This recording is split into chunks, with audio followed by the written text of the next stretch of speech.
Salam alaikum.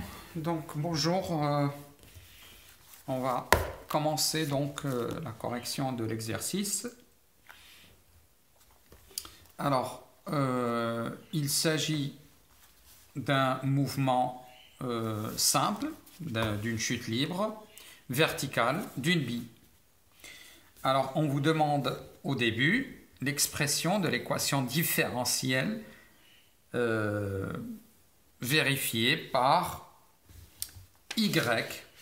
Il s'agit d'une chute libre verticale, donc le mouvement se fait sur un seul axe qui est OY. Eh bien, on va y aller. Donc, mouvement de chute libre verticale d'une bille.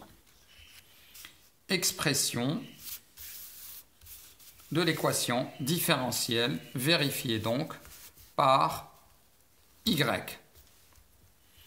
Eh bien, le système étudié, la manière est toujours la même. On détermine d'abord le système étudié et ce système, c'est la bille S.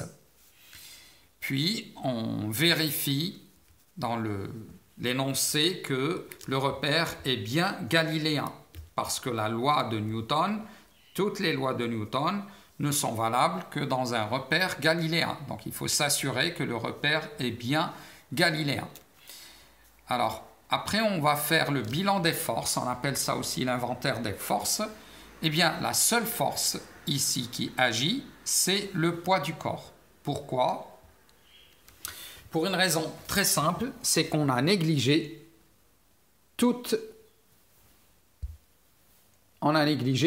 les frottements. Donc, puisqu'on a négligé tous les frottements, eh bien, la seule force qui reste, c'est le poids. L'autre force qui existait, ou les deux autres forces qui existaient, sont la poussée d'Archimède, exercée par l'air, et les frottements exercés aussi par l'air. Et ces deux forces ont été négligées donc, dans ce travail, dans cet exercice. Donc la seule force qui existe, c'est le poids du corps. Alors, on écrit la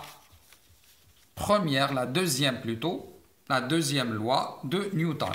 La deuxième loi de Newton s'écrit de façon générale, sigma des forces extérieures égale MAG. Eh bien, la seule force qui existe étant P, eh bien, on écrit P égale MAG. Puis, on va faire les projections, puisqu'il s'agit d'une relation vectorielle. Projection sur l'axe OY, et non pas OX, c'est l'axe OY. Donc, PY, projection de P, donc la relation c'est P égale MAG. Donc, la projection sur l'axe OY donnera moins P, moins MG. Et bien sûr, MAY. Donc, on va conclure que AY est égal moins G. Or, AY, c'est la dérivée seconde de Y. Donc, l'équation différentielle s'écrit alors d carré Y sur dt carré égale moins G. C'est l'équation différentielle vérifiée par Y. Deuxième question, on vous a demandé l'équation de la vitesse. Eh bien, l'équation de la vitesse, comme AY, c'est dVy sur dt, eh bien, dVy sur dt, qui est la dérivée de Vy, c'est moins g, tout simplement, puisque AY, c'est moins g. Et cette équation, c'est ce qu'on appelle l'équation différentielle vérifiée par Vy. Or, le mouvement se fait juste sur l'axe OX. Donc, le seul mouvement qui se fait suivant OY. Donc, VY n'est autre que VG. Alors, on va donc écrire dvg sur dt égale moins g. C'est donc l'équation différentielle vérifiée par vg. On passe à la primitive pour déterminer vg. Et donc, on a vg égale moins gt plus constante. Moins gt plus constante. Pour déterminer cette constante, il suffit de passer aux conditions initiales. Donc, à t égale à 0, on vous a dit que le corps a une vitesse v01. Donc, vg est donc égal moins gt plus v01. Si vous mettez t égale à 0, vous obtenez vg égale v01. Maintenant, on écrit l'expression littérale, mais aussi l'expression numérique de Vg. Donc Vg est égal à moins 10t plus 5. G étant 10, c'est donc moins 10t plus 5. Maintenant, on cherche l'ordonnée de la position la plus haute atteinte par G.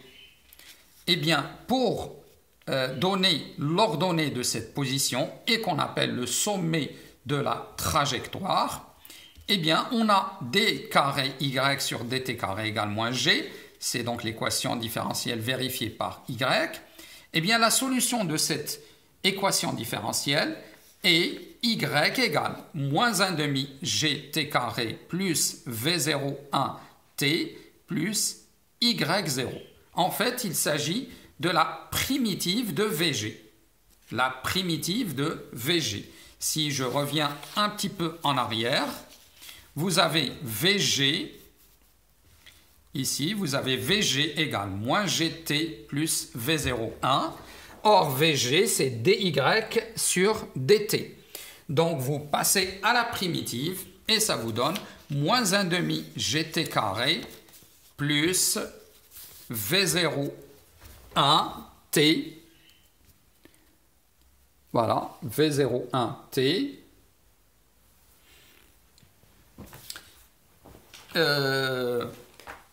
v01t, plus en fait y0, plus y0.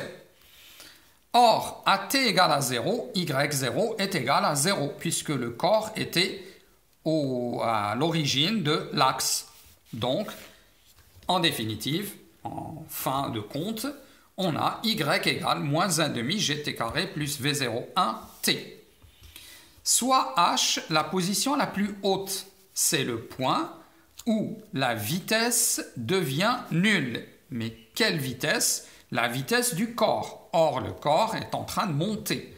Donc, lorsque la vitesse deviendra nulle, eh bien, cela correspond à la position la plus haute. Alors, 0 égale moins gth plus 5, on a tout simplement th égale 0,5 secondes. Et donc, on va chercher yh, qui est l'ordonnée de la position la plus haute atteinte par g.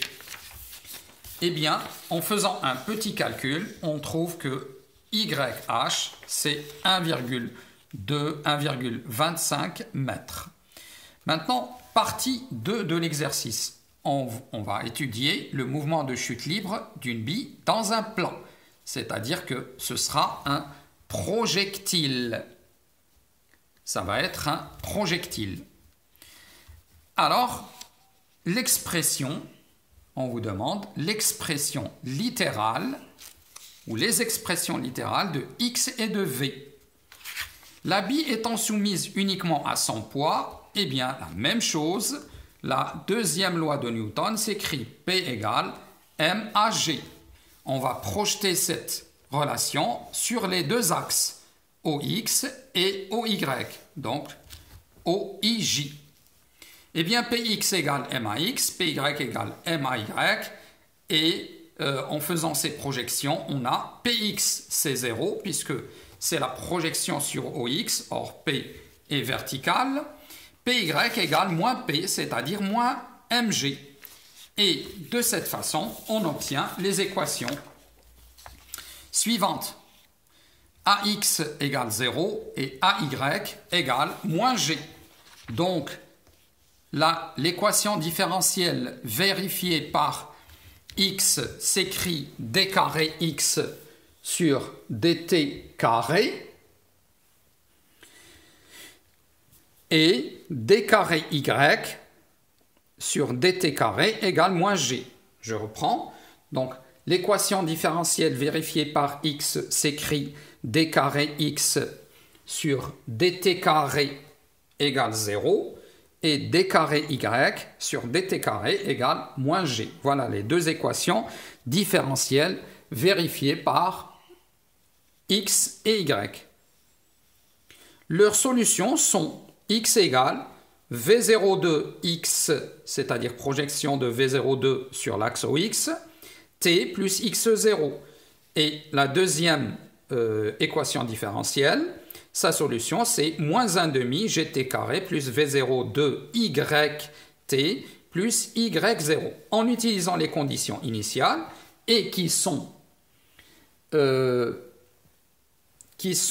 at égale à 0, x0 c'est 0 et y0 c'est 0, mais v0 de x, c'est-à-dire la projection de v0 2 sur l'axe OX, c'est plus V02 cos alpha. Et sur l'axe OY, c'est V02 sin alpha. Et c'est une projection qui est positive. Donc, les équations horaires de X et Y s'écrivent alors. Donc, les équations, je rectifie un peu. Voilà. Pardon. Donc, je disais, les équations horaires x et y vont s'écrire alors V02 cos alpha fois t, mais je préfère l'écrire V0 de t cos alpha pour laisser cos alpha en fin d'écriture, mais bien sûr la première écriture est tout à fait correcte. C'est juste une habitude que l'on a pour écrire les cosinus, les sinus et les tangentes. On préfère les laisser à la fin, mais vous pouvez noter comme vous voulez du moment que c'est correct. Donc, y égale moins 1 demi gt carré plus v0 de sin alpha fois t. Je l'écris moi, v0 de t sin alpha. L'expression de la portée, alors qu'est-ce que c'est que la portée? La portée correspond au point, pas à un point, mais au point, je la corrigerai tout à l'heure, au point le plus éloigné sur l'axe OX. Donc, elle vérifie YP est égal 0. Donc, YP est égal 0. Alors, moins 1 demi gt carré plus v0 de t sin alpha est égal à 0. Quand on met t en facteur, on a deux solutions. La première, c'est t égale à 0, et la seconde, c'est t égale 2v0 de sin alpha sur g. La première solution correspond au point O, donc le point de départ, le point où on lance le corps, et la deuxième correspond à notre point que nous voulons, qui est la portée. Donc TP, c'est 2V0 de sin alpha sur G. Eh bien, on en déduit alors l'expression de XP, qui est la portée. Alors, directement, on a XP est égal. Pardon pour la mise au point. Donc, XP est égal V0 de TP cos alpha. Et on obtient à la fin XP est égal V02 carré sin 2 alpha sur G. Comment? Eh bien, on a utilisé une transformation connue des sinus et cosinus. 2 sin alpha cos alpha, c'est sin 2 alpha, et que les élèves connaissent très bien. Maintenant, xp est donc égal V0 2 carré sinus 2 alpha sur G. On passe à la troisième partie de cette deuxième grande partie. Donc, on va faire la détermination de la portée correspondante à alpha 0. D'après la figure 3, ce sont les courbes que l'on a enregistrées pour des angles différents. Alors, d'après la figure 3, pour alpha 0, on a xp0, c'est 10 mètres. Il suffit de voir la figure 3. Donc, on va essayer de déterminer V02 à partir de cette valeur. Donc, vous avez xp est égal, donc V02 carré est égal xp fois g sur sinus 2 alpha 0. Et comme alpha 0, c'est 45, eh bien 2 alpha 0, c'est 90 degrés, et sinus 90 degrés, c'est tout simplement 1. Donc, on obtient alors V02 égale 10 mètres par seconde. 10 mètres seconde moins 1. Détermination de l'angle alpha 1.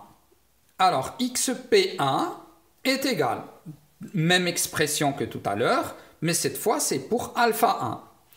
Eh bien, la valeur de xp1 est connue est déduite à partir du graphe, à partir de la figure 3. Donc, on va en déduire la valeur de alpha 1. Eh bien, à partir de l'expression de xp, on en déduit l'expression de sinus 2 alpha 1. Et c'est xp1 fois g sur v02 carré. On a à la fin alpha 1 est égal 32 degrés. Et comme alpha 1 plus alpha 2 est égal 90, eh bien on en déduit que alpha 2 c'est 58 degrés. Dernière question, c'est la réponse à la question à choix multiple, c'est-à-dire QCM, question à choix multiple. On vous donne plusieurs choix et vous devez faire un travail pour choisir la bonne réponse. Alors, il y a une règle que vous devez respecter. Si on ne vous demande pas explicitement de donner vos arguments, de donner votre démonstration, vous ne donnez pas de démonstration. Vous donnez juste la bonne réponse. Mais sur le brouillon, vous devez travailler. C'est un vrai travail. Et à la fin, vous choisissez la bonne réponse. Donc, je redis ça. Quand vous traitez une question à choix multiple, si l'énoncé de l'exercice ne vous demande pas explicitement de donner sur votre feuille votre démonstration, eh bien, ne la faites pas sur la feuille. Donnez juste la réponse. Voilà, ça c'est une règle pour répondre aux questions à choix multiples. Mais je redis encore une fois que si le texte, si l'énoncé de l'exercice vous le demande explicitement, vous devez le faire. Mais sinon, vous ne le faites pas. Vous donnez juste la bonne réponse. Alors, au sommet, on a Vx égale et Vy égale 0. Comme Vx est égal V02 cos alpha et Vy égale 0, la vitesse, la valeur de la vitesse n'est autre que V égale racine carrée de Vx carré plus Vy carré. Or, Vy est nul, donc ça deviendra juste V égale Vx. Donc, pour alpha 1, nous avons V1 égale V02 cos alpha 1. Et pour alpha 2, nous avons V2 égale V02 cos alpha 2. On divise les deux expressions l'une par l'autre et on trouve V1 sur V2 égale cos alpha 1 sur cos alpha 2. Et comme les valeurs de alpha 1 et de alpha 2 sont connues, on trouve 1,6. Donc, l'expression qui relie V1 à V2, c'est V1 égale 1,6 V2. Et cela correspond à la réponse C. Donc, vous mettez juste C. Mais ici, je vous fais la démonstration, c'est normal. On est en train de préparer, on n'est pas en train de faire un examen. Merci donc, j'espère que ça a été utile et bon courage.